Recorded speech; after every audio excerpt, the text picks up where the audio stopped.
Γεια σας. Με λένε Βασιλική Ξυφτέρη και έρχομαι συχνά αντιμέτωπη με απορίες από παιδιά, εφήβους και ενήλικες γιατί είμαι εκπαιδευτικός.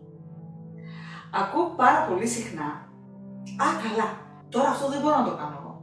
Είμαι χαζός, είμαι άχρηστη, είμαι». Και εγώ συνήθισα να τα λέω αυτά. Και δεν καταλάβαινα ότι όταν μιλούσα έτσι στον εαυτό μου, με έκανα να αισθάνομαι άσχημα. Αν με άκουγε κάποιος να μιλάω έτσι για τον εαυτό μου, θα του έδινα το δικαίωμα να σκεφτεί έτσι και για μένα.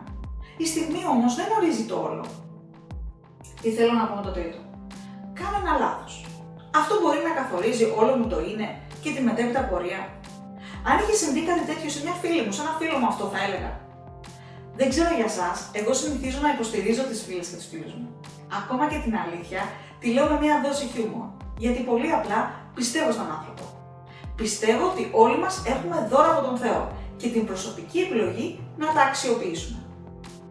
Επειδή όμως έχουμε και τον έλεγχο του τι σκεπτόμαστε, τι λέμε και τι κάνουμε, δεν είμαστε πάντα σε θέση να τα χρησιμοποιήσουμε σωστά. Μπορεί για παράδειγμα να έχουμε υποτιμήσει τη φυσική μας κούραση και συνεχίζουμε να δουλεύουμε και έτσι κάνουμε λάθη. Ή περιμένουμε ως διαμαγείας να γίνουμε πολύ καλοί σε κάτι που άλλοι ξέρουν ήδη και εμείς τώρα αρχίσαμε να μαθαίνουμε. Δεν λειτουργεί έτσι. Μου πήρε καιρό να αγαπήσω τον εαυτό μου και να του δώσω χρόνο. Αυτό που ήταν καταληκτικό για μένα είναι ότι έμαθα πώς λειτουργεί ο εγκέφαλος. Απλά ακούει και συμφωνεί. Αν εμείς πάμε στον καθρέφτη και του πούμε όμορφα λόγια, θα τα ακούσει και θα τα πιστέψει. Πάμε να δούμε όμως έναν άλλο μύθο. Προχτές έρχεται μια παλιά μου μαθήτρια πανικόβλητη. Έδινε αγγλικά και ήθελε να δει τα προφορικά της. Με το που αρχίσαμε, άρχισε να μουρμουράει στα ελληνικά. Τώρα αυτό, πώς να το πω. Ή αργότερα έλεγε, και πώς τη λένε αυτή τη λέξη. Δεν τη θυμάμαι. Αυτό που δεν ήξερε και θέλω να σας πω τώρα, γιατί θα σας βοηθήσει και στις εξετάσεις σας, είναι το εξής. Θέλω να το φανταστείτε ότι ο εγκέφαλος έχει μικρά στρογγυλά αστέρια με ακτίνες. Στο κέντρο του αστεριού βρίσκεται αυτό που μαθαίνουμε. Όσο πιο χοντρές είναι οι ακτίνες, τόσο πιο εύκολα θυμόμαστε την πληροφορία. Και αυτό ενισχύεται με τη συνεχή επανάληψη. Η κάθε γλώσσα έχει το δικό της χώρο στον εγκέφαλο.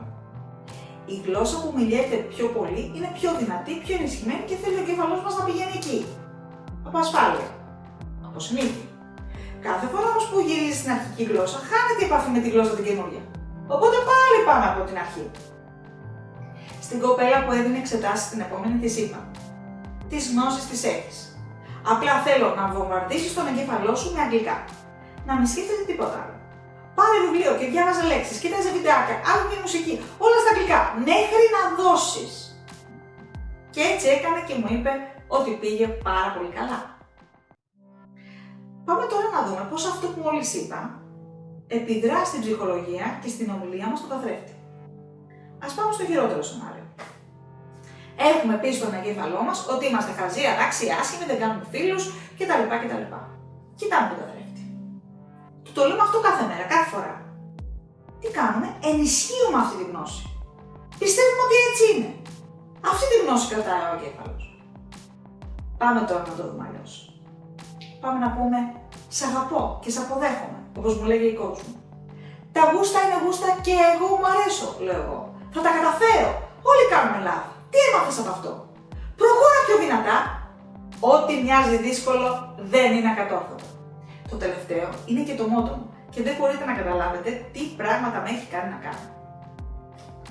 Πρόσφατα είδα μια ταινία στο Netflix που λέγεται «Το ψηλό κορίτσι». Το κορίτσι αυτό είχε θέμα γιατί ήταν πολύ ψηλή. Εγώ που είμαι αρκετά κοντή, την ένιωσα στην αντιπέρα. Όμως της έκαναν και bullying στο σχολείο. Και ξέρετε, το ξεπέρασε. Είδε τον καθρέφτη αλλιώς. Επειδή δεν θέλω να κάνω spoilers στην ταινία, αν βρείτε ευκαιρία, δείτε την.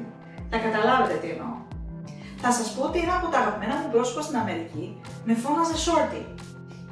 Όμως κάθε φορά έβλεπα αγάπη στα μάτια του. Οκ, λοιπόν, έλεγα Shorty, Shorty, εσύ είσαι εδώ. Μ' αγαπάς και χαμογελούσε. Πολλές φορές αυτό που εμείς βλέπουμε ως ατέλεια μπορεί να είναι το δυνατό μας σημείο. Αυτό που μας κάνει να ξεχωρίζουμε. Αγαπήστε το και πείτε τον καθρέφτη «Shorty, σ' αγαπάω πολύ». Εγώ αυτό λέω τώρα. Γιατί όταν εσείς κοιτάτε στον καθρέφτη και σας αγαπάτε, ξεκινάτε όμορφα την ημέρα σας. Πατήστε το σύνδεσμο παρακάτω, like, share, εγγραφή αν σας αρέσει ό,τι ακούσατε. Σχολιάστε. Όταν ρώτησα τη μαθήτριά μου που ήρθε να κάνει αγγλικά ποια είναι η αγαπημένη σου YouTuber, μου είπε εσείς. Έλειωσα. Τη ρώτησα γιατί με βοηθάτε, μου είπε. Χαίρομαι, γι' αυτό τα κάνω τα βίντεο. Μην ξεχνάτε λοιπόν να κάνετε ερωτήσεις. Αυτό είναι το πρώτο τελευταίο βίντεο για τους εφήβους και τις έφηβες για αυτή τη σεζόν. Από τον Ιούνιο ξεκινάω με τους γονείς σας. Μην διστάσετε λοιπόν να κάνετε ερωτήσεις, τις μαζεύω και τις απαντάω. Και έτσι που ξέρετε, μπορεί την επόμενη φορά να είναι η δική σας η ερώτηση, αυτή που θα πατηθεί.